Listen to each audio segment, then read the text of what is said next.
everybody, Kelly the MTG Fanatic coming to you guys with a spoiler for Journey into Nyx.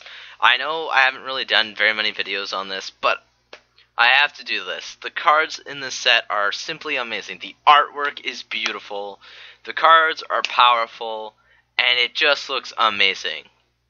So first up we have Arthios. Get out of here, garbage. See if that worked or not. There we go. We have like his name is Aetherios, God of Passage, which is the Orzhov colored one, and you know it has its devotion. All gods have devotion, so remember that.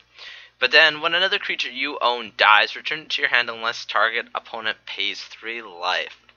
Why I like this card is because it forces your opponent to pay life to keep you from getting cards that you could use to beat them again.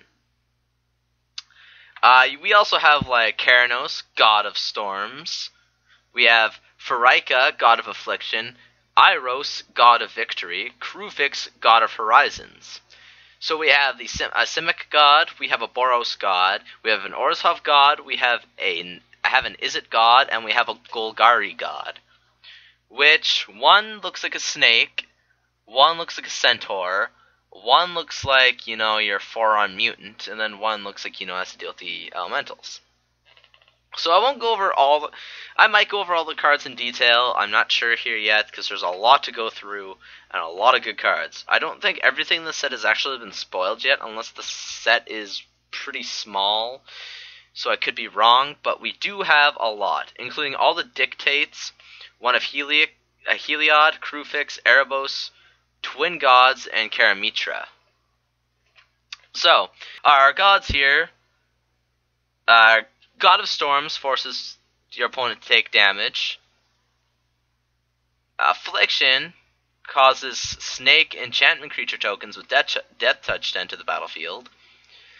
God of Victory prevents all damage to be dealt to attacking creatures you control, and they can't be blocked except by 2 or more creatures. So pretty much what that's saying is, your opponent has to have a lot of creatures on the battlefield to even attempt to block with Iros. While Iros is on the field. So what you do is you have, let's say you have a big burly creature. Your opponent has to attack into that now, and you kill off their creatures. Which sucks for them, but because Iros God of Victory prevents damage from them, and forces them to battle, you claim victory while they don't. Hence the name God of Victory. Now, Krufix, personally my second favorite of the gods, God of Horizons, is you have no maximum hand size, so I think Krufix would be good in maybe an extended or EDH or something like that. And if unused mana would empty from your mana pool, that mana becomes colorless instead. Yeah, so I find him more of an EDH god than an actual decent god in Standard. But then the dictates all have flash, which means they're awesome and you can use them from your hand. But the difference is for Heliod, it's 2/2, so you know your typical human buff. Krufix draws an additional card, each player. Erebos, whenever a creature you control dies, each opponent sacrifices a creature. That could be good, not only, well, actually, judging by its mana cost, the only decent one is Krufix for mana cost. These cards, personally, I find them all would be more EDH because of their mana cost. But you could probably find a way to work around them in Standard. Drafting, they'd be fine, things like that. But Erebos is a pretty good card. Now, Twin Gods is if a source would deal damage to a permanent or player, it deals double that amount of damage to that permanent or player instead. Yet again, another good card, but is high in mana cost. Like for a burn deck, 5 mana is just a little high. And Dictate of Karamitra, which is another 5 cost. Whenever a player taps a land for mana, that player adds 1 mana to his or her mana pool of any type that land produced. So what that could mean is if you have, let's say, a card like one of the temples, or like Blood Furnace, where you tap and it's like red and black. You tap for red, but then you can get black using Karamitra. Pretty decent. Our next set of cards that, have 5 of each. So we have 5 Gods, 5 Dictates, and then we have 5 Fonts. So we have Font of Vigor, Font of Fortunes, Font of Return, Font of Ire, and Font of Fertility. So, Font of Vigor is... Okay, so they all have tap mana. 2 being 4, 3 being 2. 2 being 2, 1 being 3. So sacrifice Font of Vigor, you gain 7 life. Sacrifice Font of Fortunes, draw 2 cards. Sacrifice Font of Return, return up to 3 target creature cards from your graveyard to your hand. Sacrifice Font of Ire. Font of Ire deals 5 damage to target player. Or sacrifice Font of Fertility, search your library for a basic land card, put it onto the battlefield tapped, and then shuffle your library.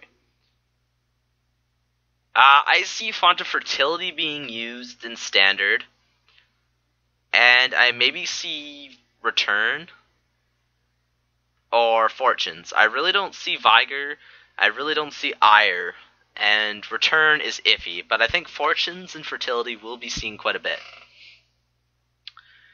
Then we have some other good cards, or some new cards here. A lot of the rares. We have 5 rares here. We have Dawnbringer Charioteers with Flying and Lifelink. Scourge of Fleets, another big bad Kraken. Doomwake Giant. That thing looks amazing. Just look at the artwork. We have Spawn of Thraxus. And we have Hero's Bane. So we have another Hydra. We have another Dragon, a Giant, a Kraken, and a Human Soldier. So the Human Soldier has Heroic, your typical Heroic. But Doomwake Giant features the new ability exclusive to Journey into Nyx, which is Constellation. So since he's new, and the other cards are all old abilities, let's go over Doomwake Giant. Whenever Doomwake Giant or another enchantment enters the battlefield under your control, creatures your opponent control get -1/-1 until the end of turn. Sure, he's 5 mana, but he's a 4/6, which is awesome right there. But he forces every time you use an enchantment to destroy him. And right now there's a lot of white and black enchantments that would work beautiful with Doomwake Giant. Now these next guys are the enchantment creatures. We have a Beast, a Hound, a Minotaur, a Nautilus, and a Human Warrior. So we have Sightless Brawler, Crystalline Nautilus, Gnarled Scarhide, Mogus Warhound, and Spire Spine. So they are all Bestow, so your typical Bestow, nothing new. They each generally have one flaw. Mogus Warhound and Spire Spine, and yeah, those two attack and defend if need be. Sightless Brawler can't attack alone. Crystalline Nautilus has the effect of an illusion, and Scarhide can't block to go along with Brawler. The other ones, they just pump up your enchantment creatures. Generally, the higher the mana cost, the better the effect. Some of the other new cards we have are just some of the commons that really aren't too good. We have like Acrone Mastiff, Aerial Formation, Agent of Erebos, which, by the way, looks amazing. Agent of Erebos, and Acrone Linebreaker, Basara Tower Archer, Colossal Heroics, Bladetusk Boar, Aspect of Gorgon, Cloaked Siren, and Armament of Nyx. Really nothing too fancy here. Colossal Heroics can be okay, but nothing too good there. Then we have Eagle of the Watch, Countermand, Blood-Crazed Hoplite, Blinding Flare, Consigned to Dust, Desecration Plague, Flame Speaker's Will, Cast into Darkness, Hour of Need, and Harvest Guard Asiads. Out of those, we have a couple creatures, a couple instances. Anyone that stands out, Desecration Plague is, your typical destroy a land or enchantment, so nothing too good there. Hour of Need is Sphinx creature tokens. Block creatures get -2/-0. Or can't block. It's just... Actually, the only decent card I think out of these would be Eagle of the Watch for draft, and Countermand as a counterspell. Personally, that's just my opinion. Next up we have Oppressive Rays, Hubris, Cruel Feeding, Flurry of Horns, Golden Hide Ox, Hambler of Mortals, Glutinous Cyclops, Feast of Dreams, Pinned to the Earth, and Mortal Obstinacy. So we got lots of enchantments here. We got some instances, some big bad creatures. Pretty much the set is based on instances, enchantments, and big creatures. Nothing new there either. We also have Leonin Iconoclast, Pull from the Deep, Fellhide Petrifier, Knowledge and Power, Market Festival, Nature's Panoply, Lightning Diadem, Dreadbringer Lampids, Rise of Eagles, and Lagona Band Trailblazer. Lots of heroics, lots of tokens, more enchantment creatures with Constellation. This one, Nature's Panoply costs 2 colors and 1 green, more to cast for each target beyond the first. Choose any number of creatures, put a 1/1 counter on each of them. I can see that card being used for any deck that still runs Simic. I don't see it being used really that much. Maybe once certain things rotate out. But for right now, I don't really see it being used too much. Whoa. Hang on. There we go. Okay, so we have the Oresco Swiftclaw, Thesis Devourer, Grim Guardian, Magma Spray, Nessian Game Warden, Oakheart Dryads, Pensive Minotaur, Nightmarish End, Thesis Ire, and Phalanx Formation. I got some pretty nice looking cards here, not too shabby. And then we have, looks like we got some Merfolks and stuff here. We have the Quarry Colossus, Triton Cavalry, Nyx Infusion, Rollick of Abandon, Ferris Band Thunderhoof, Reviving Melody, Rouse the Mob, Farrakha's Chosen, Triton's Shore Stalker, and Reprisal. Reprisal is awesome. Destroys big bad creatures. I do really like this card, and I'm glad they printed it.